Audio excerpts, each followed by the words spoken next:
Hello बच्चों, let's read the question. Two identical piano wires kept under the same tension capital T. जो piano wires हैं उनको कैसे tension पर रखा जाता है? Same tension capital T. Have a fundamental frequency of 600 hertz. उनकी फंडामेंटल फ्रीक्वेंसी कितनी है? 600 हर्ट्ज।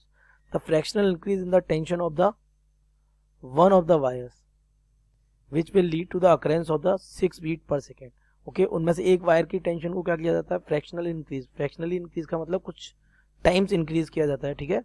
तो उसकी जो अकरेंस है उसमें बीट 6 बीट्स बन जाती हैं। 6 बीट्स कब बनेगी बेटा? जब फ्रिक्वेंसी में क्या आ जाएगा? डिफरेंस कितने का? 6 का। When both the wires oscillate together will be, ठीक है। तो ये बताना है कि कितना इंक्रीज हुआ है टेंशन में। ओके, सो देख लेते हैं सबसे पहले इस क्वेश्चन के की कॉन्सेप्ट को। Key concept of this question is बेटा, जो फ्रिक्वेंसी होती है बेटा दैट इज गिवन बाई, एक स्ट्रिंग में जो फ्रिक्वेंसी होती है that is given by under root 2L 1/2L under root tension in the string upon mass per unit length. Simple, ठीक है। This is given by, so frequency अगर हम देखें बेटा तो ये मास पर यूनिट लेंथ कांस्टेंट हो जाएगा, length of the wire constant हो जाएगा, तो frequency will be directly proportional to tension capital T. Okay, this is the key concept of this question कि जो फ्रीक्वेंसी है वो टेंशन के बेटा कैसे डायरेक्टली प्रोपोर्शनल होती है। तो चलिए सॉल्व करते हैं क्वेश्चन, एक एक करके अप्लाई करते हैं सारी गिवन कंडीशन। सबसे पहले बेटा हमारा जो फ्रीक्वेंसी था वो फ्रीक्वेंसी हमारी थी कितनी? 600 हर्ट्ज। Simple, 600 hertz. और फ्रीक्वेंसी जब 600 हर्ट्ज थी तो हमारा जो टाइम पीरियड था वो t1 इक्वल कितना था? t था, नो प्रॉब्लम। फिर बेटा हमारी फ्रीक्वेंसी कितनी हो गई? ν2। नो आइडिया कितनी, इतनी हो गई है कि इसने कितनी बीट्स बना दी? दिस फ्रीक्वेंसी लीड्स कितना? 6 बीट, ओके, पर सेकेंड। और जबकि हमने टेंशन में कैसा चेंज किया है? Fractional change. हमने मान लिया इसको हमने कितना? x टाइम्स बढ़ा दिया। कितना फ्रैक्शनल चेंज किया है? x टाइम्स को इंक्रीज किया है। तो आपको इस x की क्या बतानी है? Value. Simple, okay. So by the relation we can write ν1 upon ν2 is equal under root t1 upon, simple है, ν1 कितना है हमारा? ν1 हमें गिवन है कितना? 600 हर्ट्ज। बाद में फ्रीक्वेंसी चेंज हो ही जाती है, it is 600 divided by ν2, no idea, is equal under root, it is t and it is t से t कैंसिल हो जाना है, तो ν2 will become under root x 600।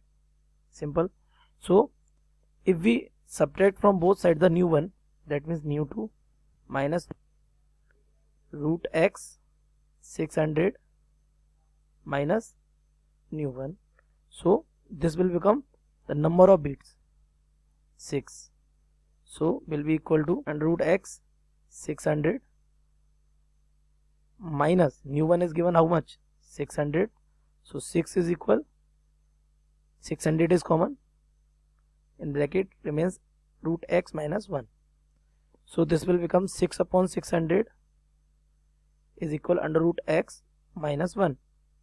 Okay, so this will become 1 upon 100, so 1 upon 100 will be equal to under root x minus 1.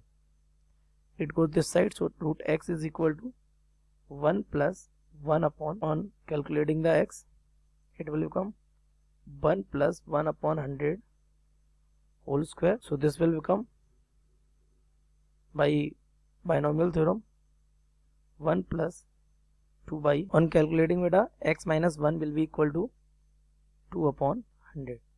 What was the x beta? X is t2 upon t1. Okay, so putting the value t2 upon t1 minus 1 is equal to 0.02. It will become t2 minus t1 divided by t1 is equal 0.02.